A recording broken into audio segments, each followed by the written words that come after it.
Greetings, my Christmas light enthusiasts, my vintage Christmas light enthusiasts. Here is part two of Bubble Light 101. I'm going to show you the rest that I did not show you in part one. I'm going to start real quick with one piece of information that I may not have emphasized in part one, so I'm going to just do it real quick. I'm showing you now the shooting star, the real one with the oil in it. If you're not familiar with what I'm talking about, go to part one and watch part one, and that will teach you all you need to know about shooting star bubble lights. These are the real oil ones. The one thing I really forgot to tell you and really meant to urge and press is that if you're looking to buy shooting stars, to find them with color, and especially this much color in them, is really, really hard, okay? Most of the ones you find are gonna be clear like this. I think I did say it in the video, but I really wanted to stress that again. Okay, here we are with part two, the remainder of the makers, and I'm only dealing with USA makers. I'm not going to deal with Telson or anybody else from Europe. We can leave that for another video some other time. Anyway, here we are. I'm going to start again with one of the rarest bubble lights, and that is the Alps bubble light. Alps, although you would think it would be Swiss with a name like Alps, it isn't. It was made in Japan, and it was made from a glass figural light bulb base. It's got sort of, it's hard to see, but you see it's got like little sort of snowflakey design in it and everything, and then a glass tube was sunk down into it. Rumor has it that the tubes were supplied to them by Noma, which is why you will find many of them to have the glass slug. I believe you can see my glass slug in that one. So this is an all original Alps bubble light. If you're ever curious, all right, now this is not God's word. This is Scott's word right now. And I'm going to tell you, my belief is that the real true Alps bubble lights came in bases like this, not the ones we're all seeing sold on eBay like this with a flat top. See the difference between this one and this one? This has a huge indent that goes down. Thereby, the bubble tube, when placed in, sinks down into that glass indent and sits much closer to the burning filament, thereby making it bubble better. Anyway, that's pretty much it. These are super duper rare. Please be careful of people selling these flat tops like this as original bases. They really are the same light bulb as that, only they don't have the indent. If you do decide, well, I'll just make my own, you could do that. Try to get an old Noma with a glass slug in it. I would scrape the paint off. I tried making one myself back when I first got into collecting, and I didn't scrape the paint off. And I got to tell you, the heat transfer is awful from these light bulbs. And make sure if you do put a tube on, you get one that requires very little heat to bubble. Okay, so there you go. I think that's it for Alps. I can't think of anything else. Just be wary. Don't go paying a ton of money to get these figural light bulbs. There's way too many of them out there. I actually have a boxed set of these figurals, which proves that they were sold just simply as figural round lights. Okay? Anyway, all right. Our next major company and producer of bubble lights was Royal. Right here, this one right here. I happen to have a double color base, which from that bubble light workshop thing that I went to at the convention, it sounded like we were being told that the white or the multicolored bases, top and bottom, were earlier, and then later they switched over to the all one color bases, which went well, of course, with the with the battleship or the the holders like this that Royal sold, but this is not a Royal. This is a good light. I had to take my Royal out of commission because one of the sockets went bad. Anyway, so here we are. So this is your Royal. Royals are really kind of pretty. They used a sort of a clearish glass type sand as the stuff to break up the bubbles in the methylene chloride. And so they get these really pretty little fast champagne moving bubbles. Here is the big sister, the Royal Crown Bubble Light. Okay. Those are hard to find, and they're hard to find in working condition. And a lot of times they have breaks right up here where a whole thing has flipped and broken off. These are not easy. And I will tell you, they're also hard to relamp because this plastic right here, it kind of slid over top of the bottom half. So they were sealed together with acetone. So anyway, those are just really horrible to relamp. So consider how you're going to do it if you go to relamp. Okay, so that's Royal. Again, in the C7, the bigger version, they did use, they use that glass sort of sand. So you'll always know a Royal. I don't know if I can pick up the glass sand in here because my camera has a really hard time focusing. There it is.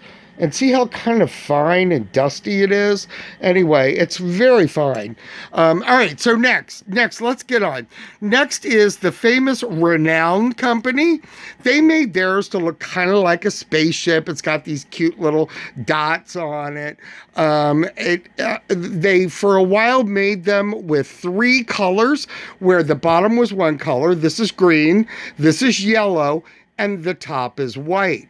And then later they switched and just went to the ring being the same color as either the top or the bottom. Anyway, and so there you go. I'm not sure exactly what they used in theirs. I think it too has a really fine glass sand in it, like a clear sand, yes. And then here's the big sister. It's more of a spherical shape, whereas these are a little more ovoid.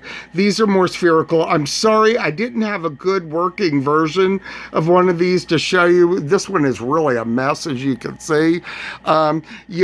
Finding these in a multitude of colors is also very hard. I think these all came out later. So good luck. Generally, all you really find are red and green, like that, and yellow and red tubes. Earlier on, I know they had blue and yellow that you see a lot. And I think they did blue and green as well. I'm not really sure, but anyway, that is the C7, the big sister to this one right here, okay?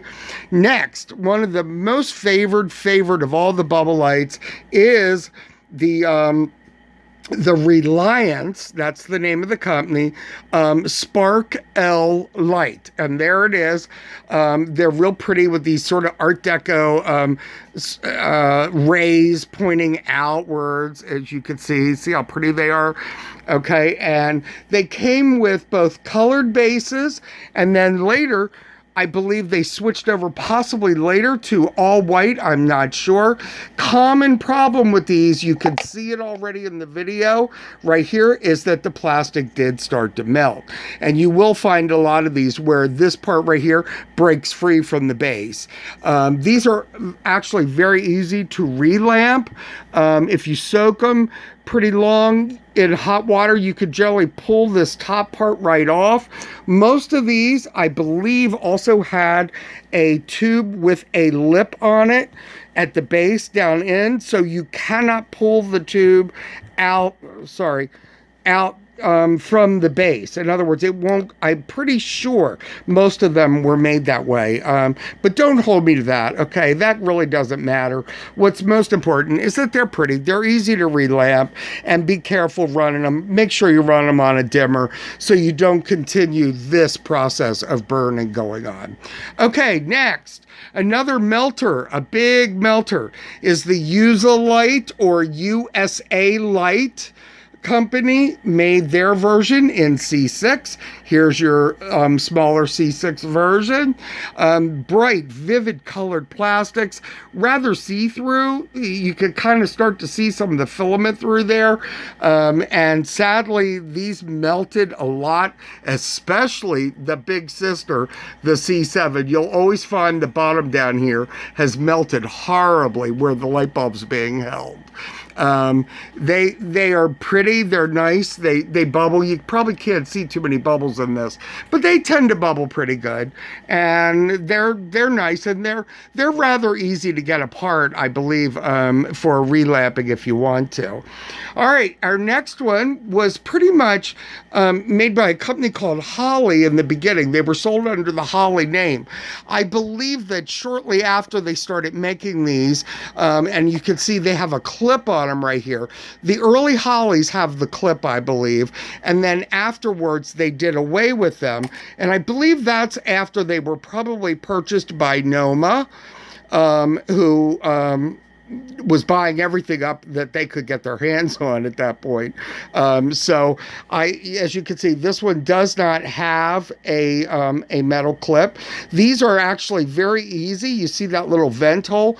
These are one of the easiest ones to relamp. What you would do is you would soak out this glass tube, okay, in hot water, get it in hot water, and then finally work it free and get it out.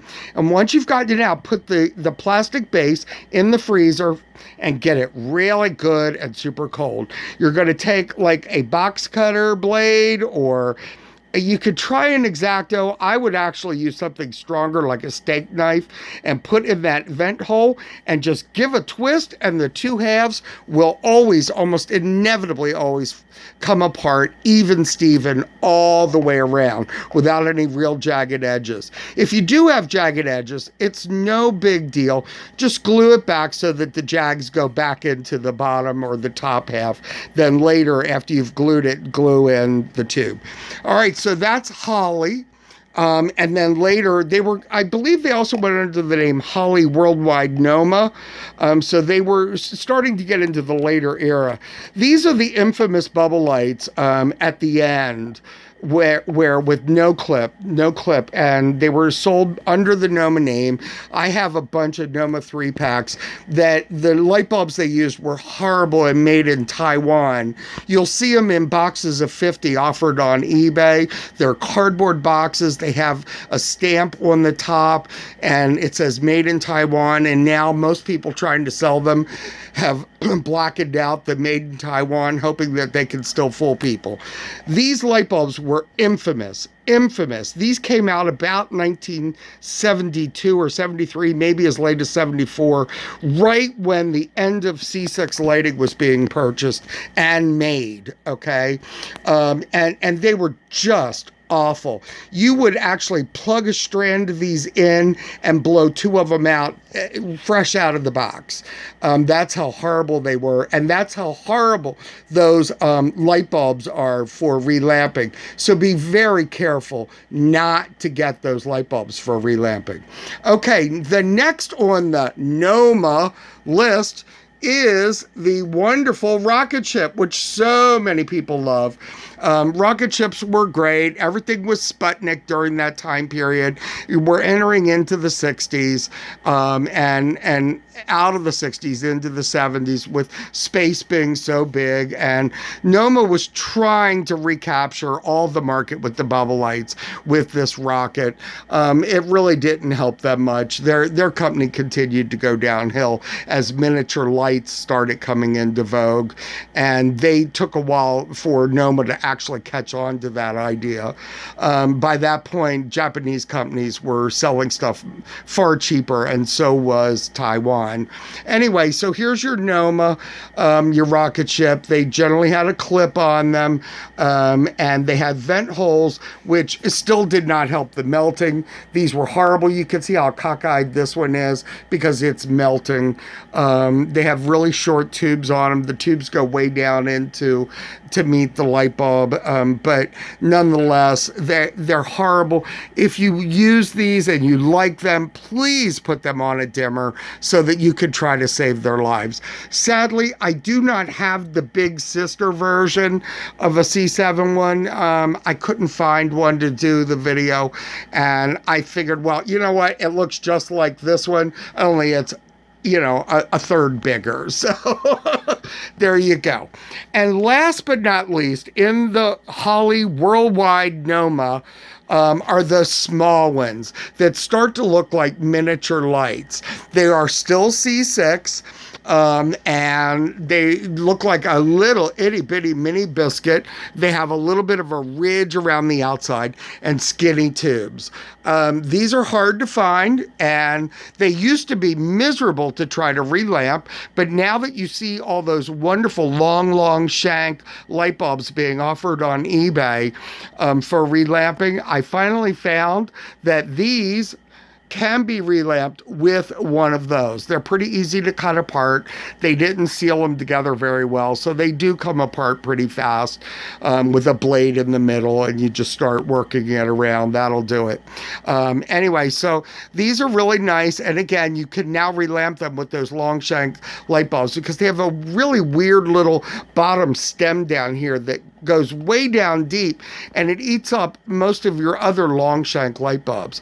All right, now we're going to finish out with the other C7s, the snap-ons. Okay, the poly Ceda snap-on. I'm sorry here. My poly is not bubbling today. I don't know why. All right, and this is what they are. They are a set of sort of clear colored plastic leaves that look like holly leaves, and then what they call a holly bud.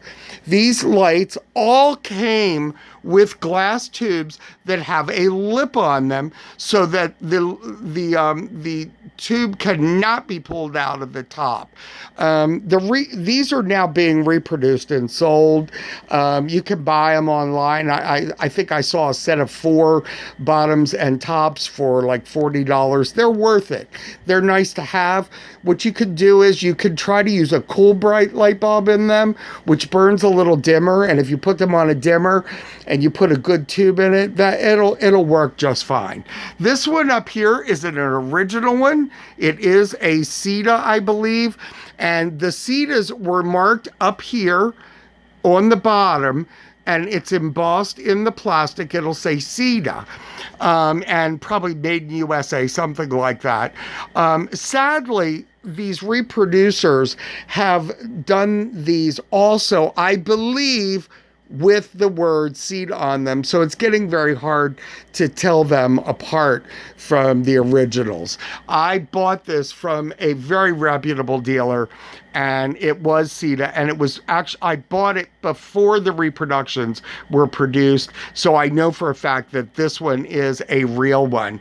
Again, major problem with these, they melt horribly. You'll find, if you do find these leaves are all clouded up and melted and warbled and distorted, and then the tops also all melted. It was horrible. Speaking of melting, another one you're never going to see is a Clemco, and I'm going to speed in on it here and show you. I'm melting mine as we speak. It was a snap together, much like these were, okay, and they met up side to side. You can see why they melted. You can see all of the filament through this very thin plastic. These tubes, I'm not sure how they were put in. I believe they also may have a ridge in them. You'll never get that tube out of that plastic unless you destroy the plastic. Also, to get one to actually work, forget it. They're just going to melt no matter what you put in them. And the best thing to do is, if you get one and you want to show people what they look like, use an LED light bulb that doesn't get hot. Okay, again, in the Noma family is the very late Noma biscuit. Probably came out in the 70s or 80s, maybe early 60s, late 60s. Also, another Noma product, which was a snap-on, is the Noma Snap-on Bubble Light. I think these came out in mid-50s, maybe the 60s. They're really fun. They look very Sputnik-y. They have a beautiful embossed star design on them up here. And they're really nice and they're good. You could use them on C6 lights, C7 lights. Let me see if I can get this one to screw out so I can show you how it's kind of constructed. If you go to buy these, okay, you want to make sure you see this white grommet in here that's actually holding the light bulb in place.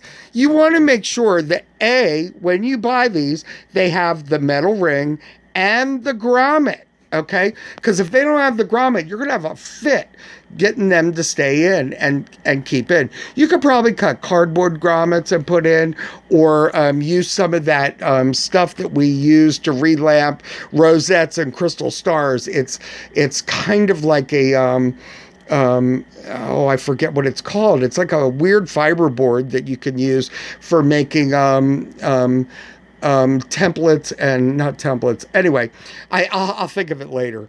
So here you are. Just remember that these were good for C6 and C7. The bottom just pops off, allowing for quick and easy light bulb change. And then finally, I guess the last thing I want to show you, I've done pretty much all the clip-ons. We got clip-on 1, clip-on 2, clip-on 3, is the final one that can sometimes fool people, is the Christopher Radko came out in, I believe, the 90s with his version of essentially the Paramount bubble light. And here's one here. As you can see, it is bubbling, but it's a real faint little bubbler. Has a crimped tube, much like the late Nomas did. By the late era, they were all crimping the tube to make it sort of look like a flame top, but also one of the gimmicks was that you could put a wire around here and sort of suspend it then to keep it upright. That was kind of one of the reasons for the crimp. Anyway, the Radkos came out in beautiful, beautiful colors. The base that this is currently sitting in is a Radko C7 base. As you can see, it's absolutely stunning and red. And that's pretty much it. I think I've told you everything about pretty much every type of American-made bubble light. If I missed one, oh well.